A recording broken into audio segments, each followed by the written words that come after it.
Brian, it's a delight to interview you today, and we're going to be talking about your book, Apartheid South Africa, Apartheid Israel. Brian, you were South African born, Methodist minister in the mid-1980s, and you came to Britain into political exile in 1978. Tell us something about the story behind that. Well, the story, Stephen, and it's good to be with you, is that as a Methodist minister, I was seconded to work with Beyers Naudé, who is director of an ecumenical agency called the Christian Institute of Southern Africa. And we were very much for justice being evidenced in a South African apartheid society where white supremacy prevailed, where black dispossession was the name of the game.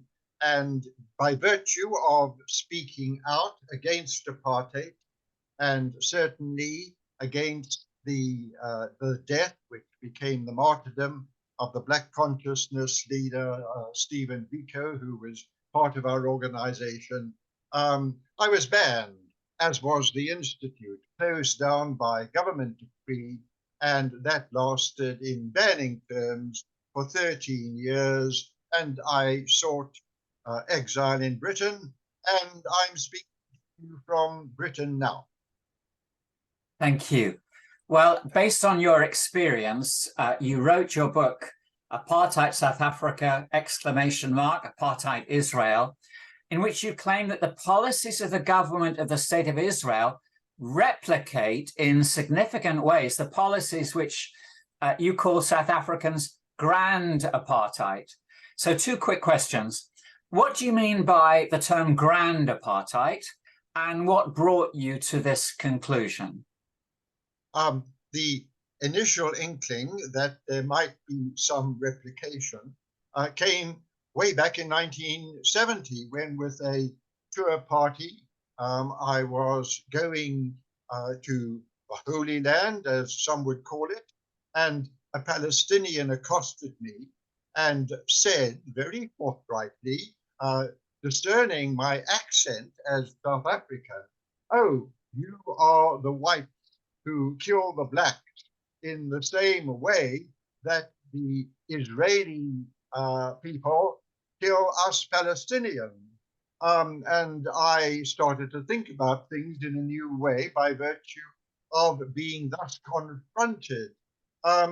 And it was in, I think, 2012 that I wrote to a Jewish newspaper, Revd. Gideon Levy made a response. He's still going strong, bless him, as the chief reporter correspondent in that paper.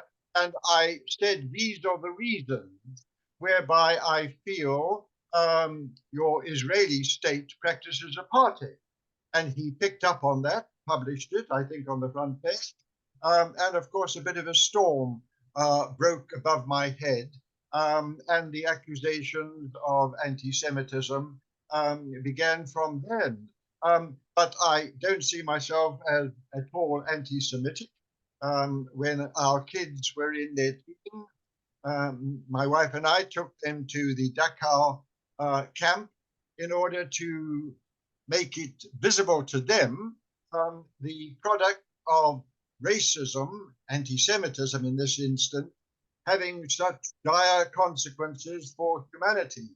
But I do believe, and I think it's a belief that's only increased, that by virtue of grand apartheid being implemented, understood not as segregation along racial lines, but understood as dispossession along racial lines, whereby one ethnic group dispossesses of land, of nationality, of human rights, and of freedoms, another ethnic group with racist intent.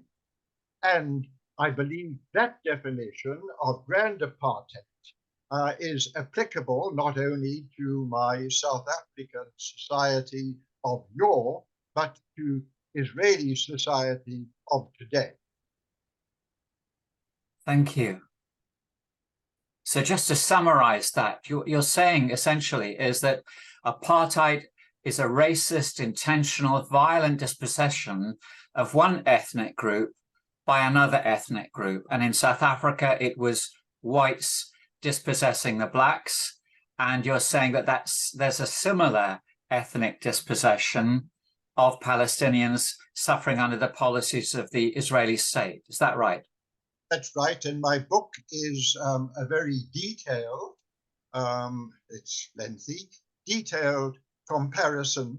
And in that comparative study of the two societies, I say that Israel is dispossessing of Palestinians as my people thought to dispossess them. Yes. And you've responded to the charge of anti-Semitism. Have you experienced criticism because of your book? I have, but I would say the main response is a response of silence. Silence from my own church constituency very, very often, because the book embarrasses to the point of, I think, challenging and requiring a response. And the response is minimalized or made non-existent by virtue of fears of anti-Semitism, and those fears are compounded by the International Holocaust Remembrance Alliance definition, which seeks to conflate the criticism of a state, in this instance, particularly, of course, Israel, with racism, with, in this instance, anti-Semitism. And that conflating is, well, is positively evil. In South Africa, I was a vigorous spokesperson for declaring the iniquities and the evils of apartheid, but I was not damned as being anti-white or racist towards my own or a white loathing person. But in the context of describing Israel as apartheid, then the criticisms and the facts are far more evil.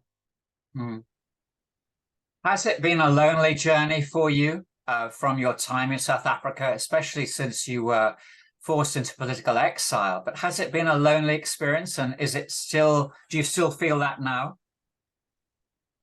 I think that way back in 2012, over a decade now, when I began writing along this theme, it was a lonely experience. And I mean, the immediate disclaimer was, but we are a democratic state in Israel, and South Africa was not a democracy. And that's true in the sense of course, white South Africa wasn't a democracy. How can you have a white democracy when 80% of the population is not white, black? And so I termed the phrase, or used the phrase, grand apartheid, to show that I wasn't talking particularly about universal enfranchisement. I was talking about the nature of the society. And for a time, that comparative analysis prevailed. And then suddenly, as I came towards the end of the book, which was a little while, about 2 years ago, when I started to come to conclusions, suddenly, unexpectedly, and to my joy, bodies like Human Rights Watch and in Israel itself, B'Tselem, a leading human rights body, and Yesh Din, and then most recently, Amnesty International. These experts, and they are experts in human rights, and people who study the violation of international law, came out to say, hey, Israel is an apartheid state, not because Brian Brown says by virtue of comparative study it is, but by virtue of international law being violated. And I could then trot out all the violations that are all too apparent. And these bodies were then declaring that within 10, Israel was creating an apartheid state as between the Mediterranean Sea and the Jordan River, or a little bit more if possibilities existed for that. And so how can you talk about a democracy when within that region, river to sea or sea to river, not one Palestinian can vote for an internationally recognized state as a first-class member of any state? And how can you even talk about a Jewish democracy? That's a contradiction in terms. If you've got non-Jewish, that is, Palestinian people, inhabiting the same territory, and you even had people like prime ministers of Israel, Rabin, Ben-Gurion, Olmert, Barak, saying, hey, we better be careful here if we go on with this annexation principle, go on with this occupation, go on with this annexation, go on with the excluding of Palestinians from statehood, we're going to end up with one state, and we, in democratic terms, won't be able to control things anymore. And if we are thus pushed, we'll have to implement apartheid. And that is happening at this very moment. It's evident from what you're saying that truth and justice were the major victims in white South Africa's defense of its oppressive and illegal policies, both nationally and internationally. How do you see that truth and justice faring in the current debate over Israel-Palestine? I think that there are, speaking for the Christian community, if I may be so bold, there are, of course, two divergent views here.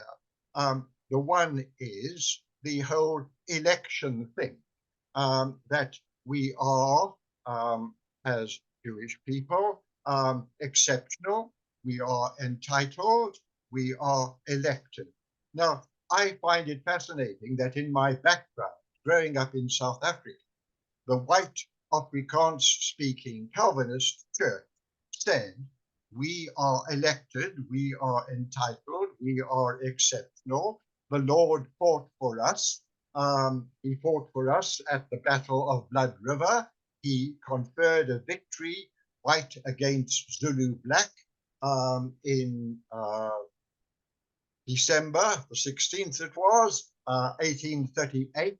And thus we are this exceptional people, and God confers this special nationhood. So I was of this understanding when I started to look at the question of justice for the people between river and sea.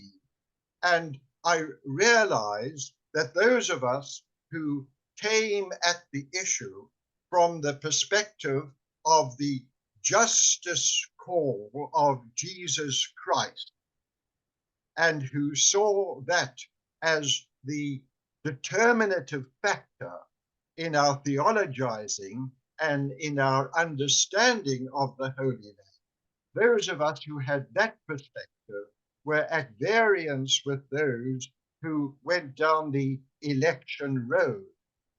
But of course, my history tells me that in South Africa, the sense of a people elected to the exclusion of others, and the operative sense is to the exclusion of others. I got no problem with election in my own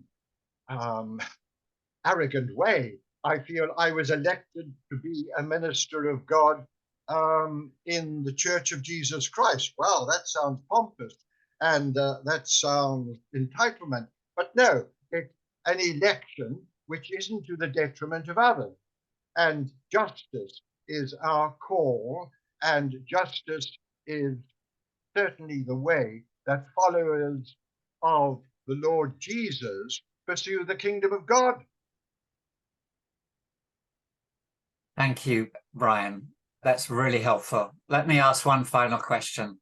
I mean, are there positives of hope or a strategy that you believe we can build on from the experience of South African struggle to the current situation in Israel-Palestine? Are you hopeful? I think that in a perverse way, in South Africa, the hope increased as the intensity of dispossession and oppression of Black people increased, because the difficulty, in fact, the impossibility of defending apartheid in terms that were honorable for those of non-faith, in terms that were endorsing of faith for those who had Christian faith or Jewish faith, that endorsement, that justification of what was going on became, well, ludicrous in the extreme. The argument of Verwoerd that apartheid is practicing good neighborliness, quote unquote. Well, I mean, you just had to say it in order to be laughed out of court.